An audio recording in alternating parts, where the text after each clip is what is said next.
welcome back to Reading Morganite. We are continuing on with Chapter 12. Chapter 12. Hey guys, this chapter was on DA for a while, but I just realized I never put it on fanfiction when I wrote it. Oops, I'm so sorry guys. That's why you should follow my DA as well as my fanfiction. I'm Akitomi-chan on DA also. I stepped out and the scent of the beach slapped me. In the face. I smelled salt and there was sea spray. I jumped and started shiver. And I looked around for the sores when the ocean was gone. And I turned left and jumped when I saw Ronaldo in a bush with a pail. He took some water in his hand and he put it into the air to make it like a sea spray. I squealed, "Ronaldo, what are you doing?" I screamed. "I managed to save some of the ocean before it vanished," Ronaldo roared. "Behold, the greatest evidence lies here." I flinched when he threw more sea at me. "But why are you throwing it? And why did you get seawater in a pail before the ocean disappeared?" "Dad needed sea salt," said Ronaldo, "and I wanted to perform an experiment to see what color your hair is when it's wet." "Why?" I asked. "Because if your hair was that shade when I saw you and your friend earlier, then I'll know that you two had direct contact with the ocean prior to its disappearance," Ronaldo answered loudly as he threw more sea. "What's your conclusion then?" I asked, playing along, if only so that Ronaldo would leave me alone and let me investigate. "Neither you nor Kunzai had any involvement," he concurred decidedly. I gasped. "You saw Kunzai?" "You didn't?" Ronaldo scoffed. "She went by here in a big hurry, and she shot the rail too when she aimed for me. I'm surprised you didn't see her." "I was unconscious," I muttered annoyingly. "Anyway, where did she go?" Ronaldo pointed to the town. "That way, but be careful," he said. I shook my head. "Kunzai wouldn't hurt me," I said. After that, I left Ronaldo and went off towards Beach City, following some footprints I saw in the sand that I thought were Kunzai's after I got into city proper and everybody was by the doik. It's Diok, actually, because there's an I. Jotaro! Dio! I don't even fucking like JoJo's Bizarre Adventure, goddamn. Staring at where the ocean was meant to be, I glared at the crowd, but little Kunzai wasn't there. Since everybody seemed to be there though, that made things easier and the town was less crowded. I decided to look at the place where Kunzai would most likely be if she was feeling angry or sad. I went to the konbini? Konbini? What is that? And the person running it wasn't there. I got worried for a second that if Kunzai was here, she may have stolen something by accident, said she doesn't understand Earth dollars.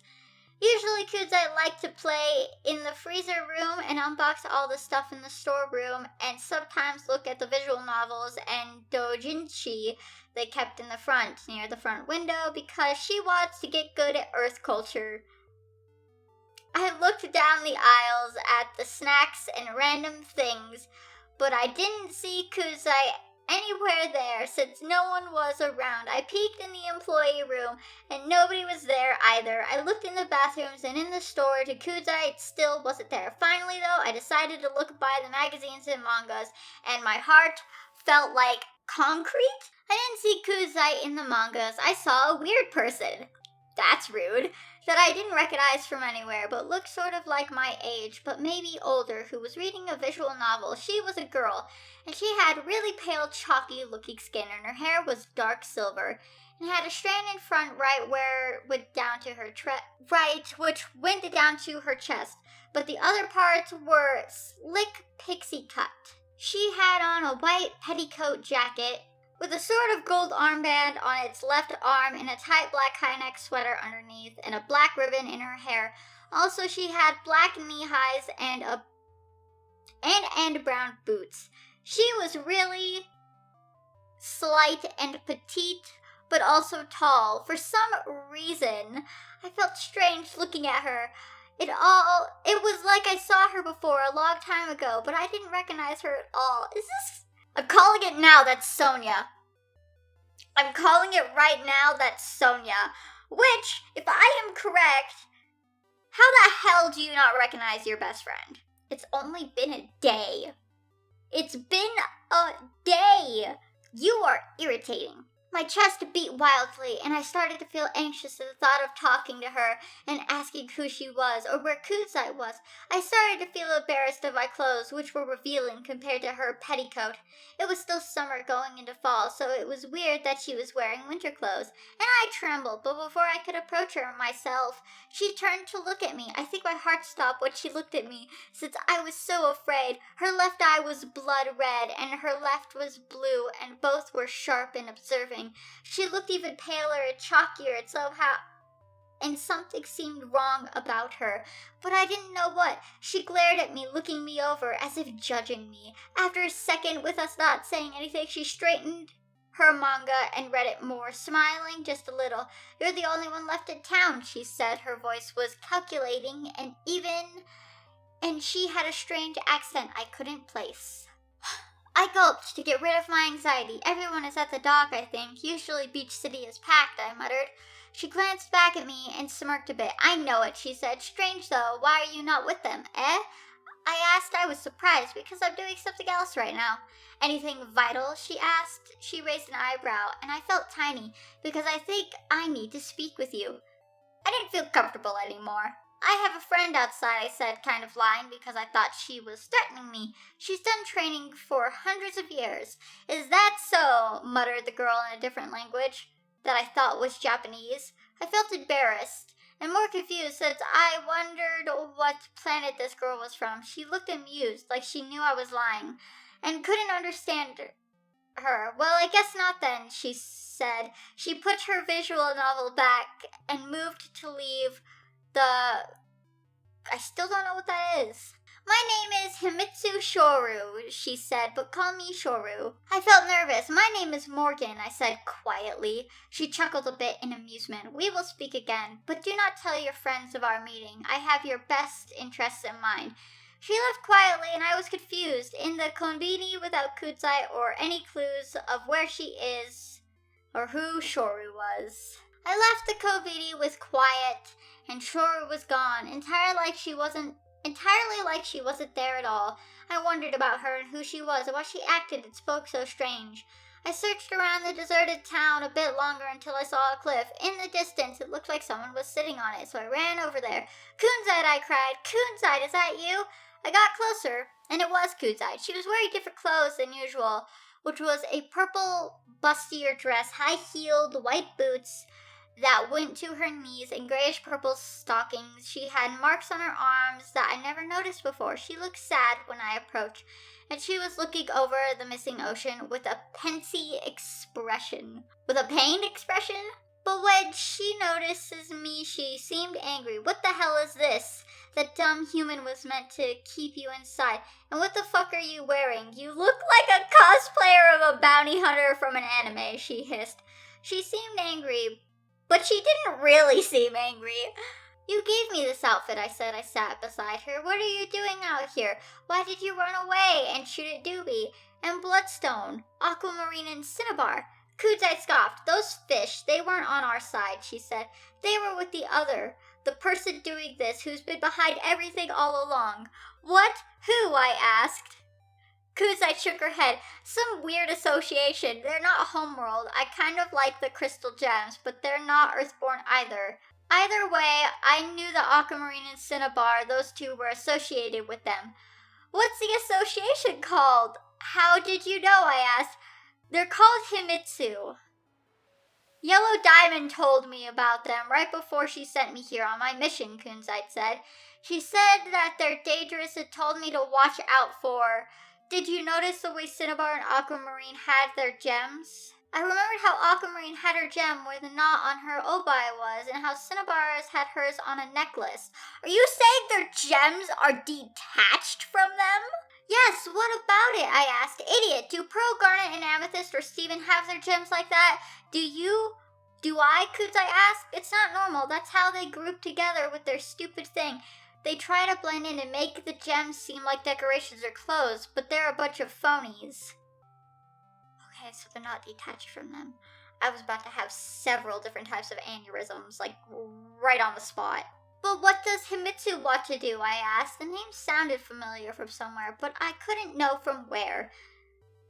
They want to do what I want to do, take over the world, said Kudzai. From the inside out, they want, so you still want to take over the world? And she's supposed to be a good guy? From the inside out, they want to do it, make everyone get on their side by posing as humans, and then peacefully taking over. I guess they had those two fish people under the water so that they could rally the sea stuff, because who would argue with the president who had an army of sharks at their disposal? What in the Go Tokyo fish attack is this nonsense? I have so many questions right now.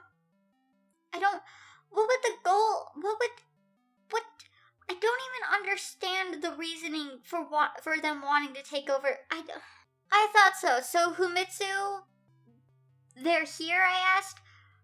Where better to be? They probably want to recruit us and brainwash us into helping them. Apparently they have someone who is good at hypnosis. They seem like magic when they do it, and doing that to people is their weapon, Kudzai said, and she scoffed.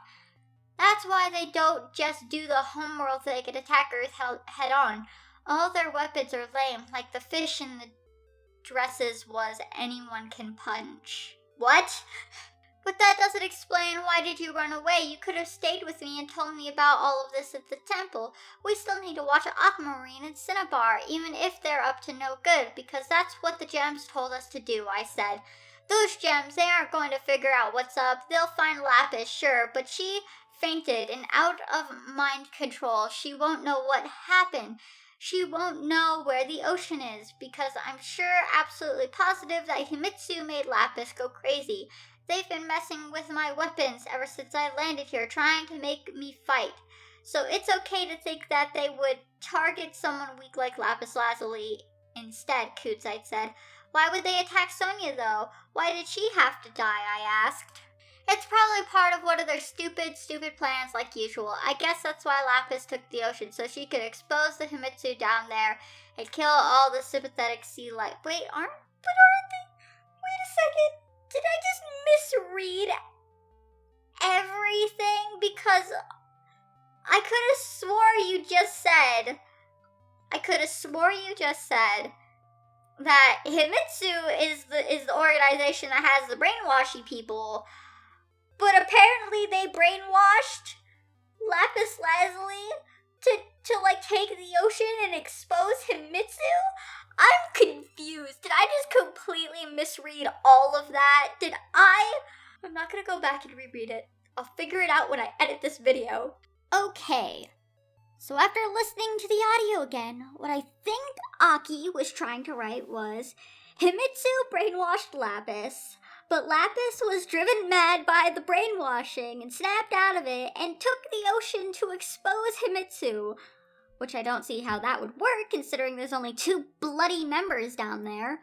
Also, I just realized that when Kunzite was explaining what Himitsu is to Morgan goes, that name sounded familiar, like I've heard it somewhere before, as if she didn't just meet a girl named Himitsu Shoru not even 5 bloody minutes ago.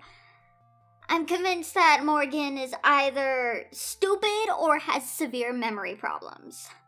But I'm going with stupid.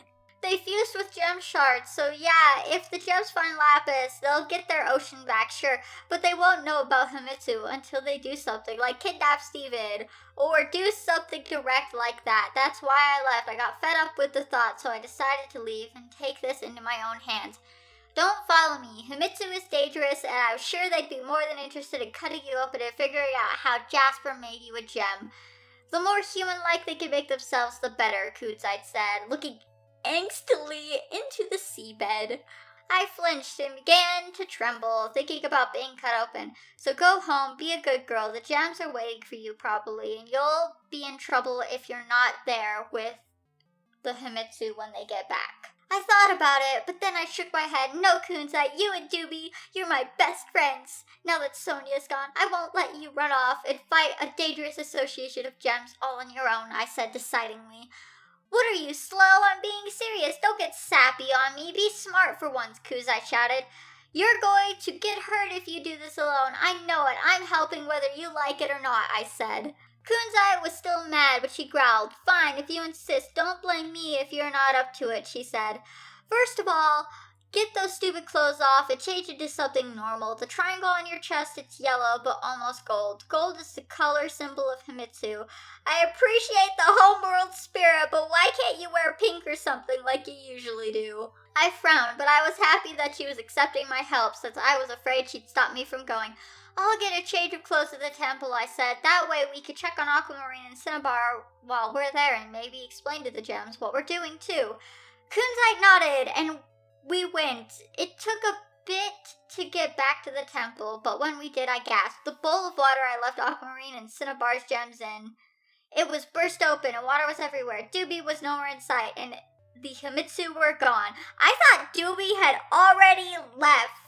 No, I'm done. Okay, yeah. Oh, wow. That was too much. That was too much to take in. Jeez. That's it for this video. I hope you guys enjoyed. Don't forget to like, comment, share, and subscribe if you are new. And check out all my social medias linked down in the description below. Because if you don't, I'm gonna steal your toes. Goodbye.